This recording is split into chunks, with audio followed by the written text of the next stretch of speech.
محترم دوستوں اور بھائیوں، پاکستان کا سب سے بڑا مسئلہ یہی ہے کہ یہاں وی آئی پی کلچر ہے، اور یہاں وی آئی پی اور کرپٹ اشرافیہ نے اداروں کو یرغمال بنایا ہے۔ یہاں کی نوکرشاہی ہے جو یہاں سے لوٹ کر باہر کے بینکوں میں منتقل کرتا ہے۔ اس کا علاج کیا ہے؟ اس کا علاج یہ ہے کہ پاکستان میں ایک فلاحی اسلامی ریاست قائم ہو جائے، پاکستان میں ایک اسلامی حکومت قائم ہو جائے۔ یہ کیسے ہوگا؟ یہاں ہمیں ڈنڈے کے استعمال کی ضرورت نہیں ہے، یہاں ہمیں کسی گوریلا جنگ کی ضرورت نہیں ہے، یہاں دعوت کی ضرورت ہے، یہاں تبلیغ کی ضرورت ہے، اور یہاں ووٹ کے ذریعے انقلاب آ سکتا ہے، ووٹ کے ذریعے تبدیلی آ سکتی ہے۔ لیکن مجھے افسوس ہے کہ ہمارے کارکن اصل کام کی طرف توجہ نہیں دے رہے ہیں، اور جب بھی ہم ان کو پکارتے ہیں، ان کو توجہ دلاتے ہیں، وہ بے شمار بہانے بنا کر الیکشن کا موقع آتا ہے تو پھر امریکہ پر الزام لگاتے ہیں کہ امریکہ نے ہمیں ناکام بنایا۔ حال یہ ہے کہ آپ خود اپنے آپ کو ناکام کرتے ہیں کہ 5 سال گزر جاتے ہیں، آپ 100 ووٹروں کا اضافہ نہیں کرتے، اپنے خاندان کو، اپنے قبیلے کو، اپنے رشتہ داروں کو جماعت اسلامی کا متفق نہیں بناتے ہیں۔ جماعت اسلامی نے آپ کو ایک ویلفیئر اسلامی ریاست کا، ایک ویلفیئر حکومت کا ایجنڈا دیا ہے، اور میں نے آپ سے درخواست کی ہے کہ آپ لوگوں کو سمجھا دے کہ تمہارے روٹی کپڑا اور مکان کا مسئلہ لا الہ الا اللہ محمد الرسول اللہ میں ہے۔ ہمارا خدا کوئی غریب خدا نہیں ہے، نعوذ باللہ، بڑے بڑے مچھلیوں کو کھلاتا ہے، ہاؤ میں پرندوں کو کھلاتا ہے، پتھر کے اندر کیڑوں کو رزق پہنچاتا ہے۔ اس خالق اور مالک کا نظام یہاں نافذ کر لے، ہم گارنٹی دیتا ہے کہ کوئی بچہ بھوکا نہیں سوئے گا، کوئی غریب علاج سے محروم نہیں رہے گا۔ یہ اللہ کا نظام ہے۔ مجھے اٹک میں ایک آدمی نے کہا کہ آپ تو بالکل لوگوں کو لالچ دیتے ہو۔ میں نے کہا میرے خالق نے یہی بات کی ہے کہ آپ میرا صحیح بندہ بن جاؤ تو میں نے تمہارے لیے جنت تیار کیا ہے، اس میں شہد کے نہریں ہیں، اس میں دودھ کے نہریں ہیں، اس میں انگور کے باغات ہیں، اس میں انار کے باغات ہیں، اس میں بیریں ہیں، فی صدر مخضود وطلح منضود وظل ممدود وماء مسکوب وفاکہۃ کثیرۃ۔ بڑے بڑے میوے کے باغ ختم ہونے والے نہیں ہیں، وحور عین، اور بڑے آنکھوں والے حور بھی ہوں گے۔ تو آپ کون ہیں کہ جو وعدہ اللہ نے کیا ہے تمہاری اندر یہ بھی صلاحیت نہیں ہے کہ اللہ تعالیٰ کے ان ارشادات کو بندوں تک پہنچائے کہ اللہ نے تمہارے لیے جنت بنایا ہے، اور اس دنیا میں بھی وعدہ ہے وَلَوْ أَنَّ أَهْلَ الْقُرَىٰ آمَنُوا وَاتَّقَوْا لَفَتَحْنَا عَلَيْهِمْ بَرَكَاتٍ مِّنَ السَّمَاءِ وَالْأَرْضِ۔ صحیح بندہ بن جاؤ، آسمان سے برکتیں اور زمین کے برکتیں تمہارے لیے اللہ تعالیٰ مہیا کرے گا۔ خدا کے بندو، کون یہ کام کرے گا؟ ہندو، سکھ اور عیسائی لوگوں کو اسلام کی طرف نہیں بلائیں گے، یہ آپ کی ذمہ داری ہے۔ آپ میں سے ایک ایک آدمی کو میں دیکھتا ہوں، کوئی 20 سال سے جماعت اسلامی کا ہے، کوئی 40 سال سے جماعت اسلامی کا ہے، تو کیا آپ کا فرض نہیں ہے کہ اپنے خاندان کو ہم نوا بنا لے؟ قُوا أَنفُسَكُمْ وَأَهْلِيكُمْ نَارًا، یہ حکم آپ کے لیے نہیں ہے؟ ہم جب کہتے ہیں کہ کم از کم یہ تو ثابت کر لے کہ میں نے یہ 10 آدمی ہم نوا بنائے 60، تو آپ بالکل اس درخت کی طرح ہے جو اوپر تو جاتا ہے، نہ سایہ دیتا ہے نہ پل دیتا ہے۔ تو نام تو درخت ہے، لیکن پلدار درخت، سایہ دار درخت، یہ بننے کی ضرورت ہے۔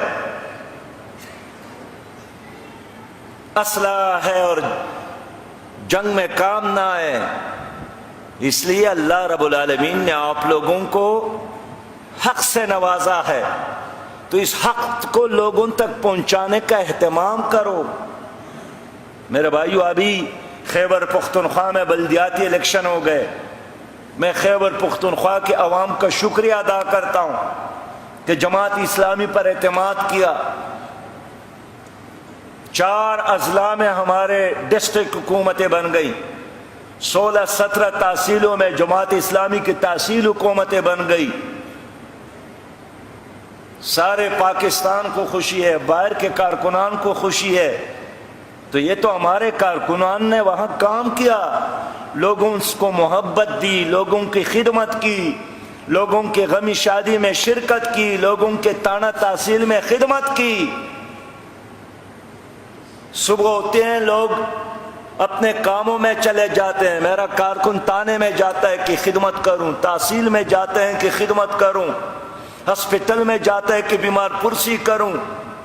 کوئی بیمار ہو جائے سرانے بیٹھ کر بیمار پرسی کرتا ہے، اس کے نتیجے میں لوگوں نے ان کو محبت دی، ووٹ دیا۔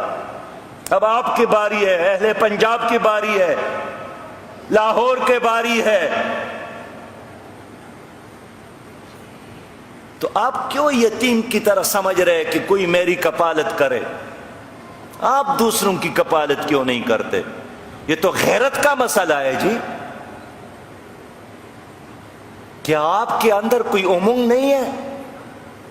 کیا آپ کوئی ماحول اور معاشرے میں یہ ثابت نہیں کرنا چاہتے کہ اللہ نے، یعنی ثواب تو اپنی جگہ پر، یہ جو لوگ کرکٹ کھیلتے ہیں، جو لوگ فٹ بال کھیلتے ہیں، وہ بھی چاہتے ہیں کہ میری ٹیم کامیاب ہو، ان کے لیے نعرے لگاتے ہیں، کھلاڑیوں کو حوصلہ دیتے ہیں، جیت جاتے ہیں تو نعرے لگاتے ہیں۔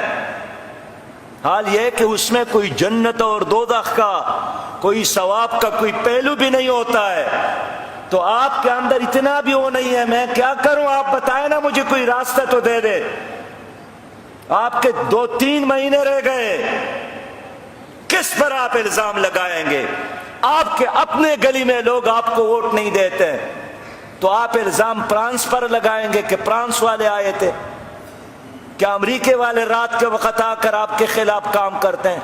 مسئلہ آپ کا ہے۔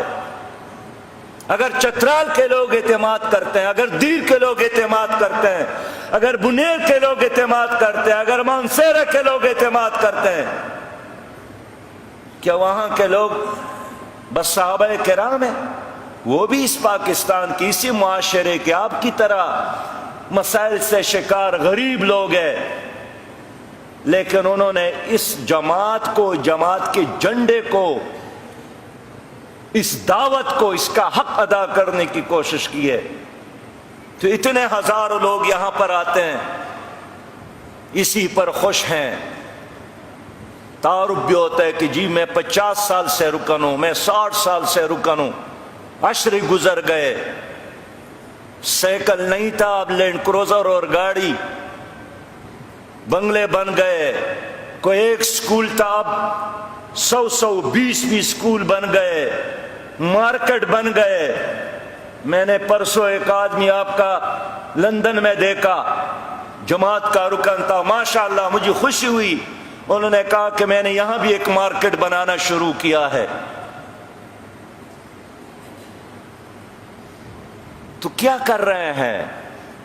کیا ایسا کوئی آدمی ہے جس کو لوگ شاباش دے کہ یار ایک بار پھر دعا فرمائیں، ان کے لیے بہت اچھا آدمی تھا، اتنے مارکیٹ چھوڑ گئے، بہت اچھا آدمی تھا، اللہ تعالیٰ بخشے، لینڈ کروزر چھوڑ گیا ہے وارثین کے لیے، بہت اچھا آدمی تھا، بینک میں اتنا بیلنس، جو آپ کا مقابلہ اسی چیز میں ہے کہ کون زیادہ سے زیادہ پراپرٹی وارثین کے لیے چھوڑتا ہے۔ موبائل نیٹ کا زمانہ ہے، اب وارثین کو دعا کے لیے بھی وقت نہیں ملتی کہ اللہ تعالیٰ میرے باپ کو بخشے۔ اس لیے کہ اس دن میں ایک خطبے میں بیٹھا تھا تو مولوی صاحب خطبہ دے رہے تھے اور نیچے لوگ موبائل پر میسج کا تبادلہ کر رہے تھے۔ تو کیا کر رہے ہیں یار؟ کوئی اپنے ساتھ حساب کتاب کرو۔ میں بھی ایک کارکن ہوں، جب میرا کارکن جہاں کامیاب ہوتا ہے تو میرا بھی خون بڑھتا ہے، حوصلہ ملتا ہے۔ جب مرجائے ہوئے اور سست اور کاہل اور مایوس لوگوں کو دیکھتا ہوں تو ہمارا حوصلہ بھی کمزور ہو جاتا ہے۔ اس لیے خدا کے بندو، وہ کہتے ہیں کہ عمل سے زندگی بنتی ہے، جنت بھی جہنم بھی۔ یہ خاک اپنی فطرت میں نہ نوری ہے نہ ناری، تمہارے اپنے ہاتھوں میں نتیجہ ہے۔ تو اگر لوگ باطل کے لیے لڑتے ہیں اور آپ حق کے لیے بھی خاموش رہے۔ مولانا مودودی رحمت اللہ علیہ نے فرمایا ہے کہ لوگ بدی کے لیے لڑتے ہیں، نہ شرماتے ہیں اور نہ تک جاتے ہیں، اور آپ نیکی کے لیے دعوے کرتے ہیں اور شرماتی بھی ہیں اور تکتی بھی ہیں۔ کیوں؟ تو اس لیے ایک نئے عزم کے ساتھ، ایک نئے جوش کے ساتھ اپنے گھر کو، اپنے میلے کو، اپنے یونین کونسل کو ٹارگٹ بنا لے۔ یہ جو 40-50 دن باقی ہے، ہر آدمی یہ فرض کر لے کہ میں نے کدو کے پودے کی طرح کسی اور کی دیوار پہ سہارا نہیں لینا ہے، میں نے چنار کی طرح بننا ہے، میں نے کھجور کی طرح کڑا ہونا ہے۔ وآخر دعوانا الحمدللہ رب العالمین۔